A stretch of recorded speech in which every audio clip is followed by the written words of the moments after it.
cutting of ribbon, signifying the official opening of our Dunkin Drive Thru. Your collective efforts have made this day possible, and we are immensely grateful for your presence and support.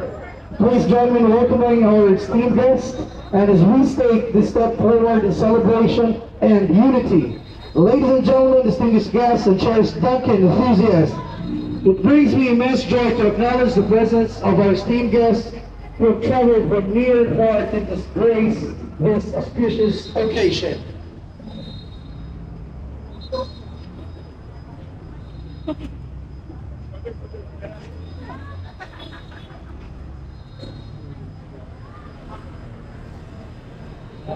Please light your candles. In the name of the Father, and of the Son, and of the Holy Spirit. Amen. The Lord be with you. Let us pray. Father, you bless us with this business to be showcased for you.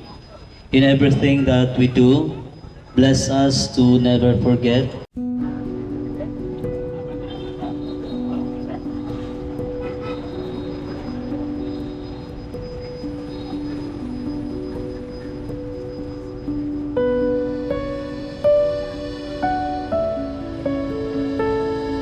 Ma'am, good morning. I would like to acknowledge the presence of Dr. Jenny Go, Miss Elena Tan, Sir Magdalene, and of course, Mayor Frederick W. and Sir Glenn Valiasin.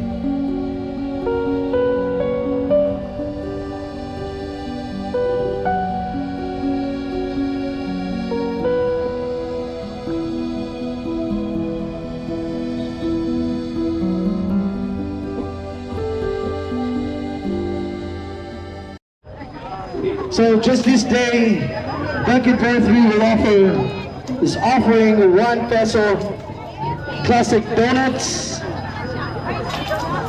with every purchase of the Lights bundle.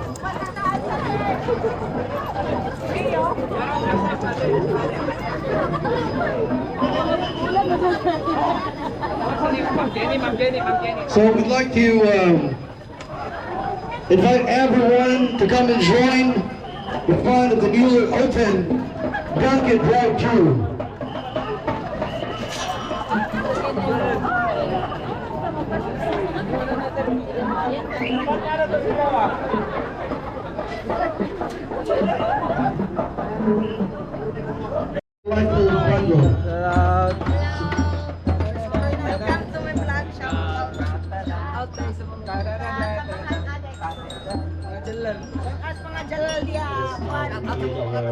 Location of God's glory, glory to the Father, and to the Son, and to the Holy Spirit, as it was in the beginning.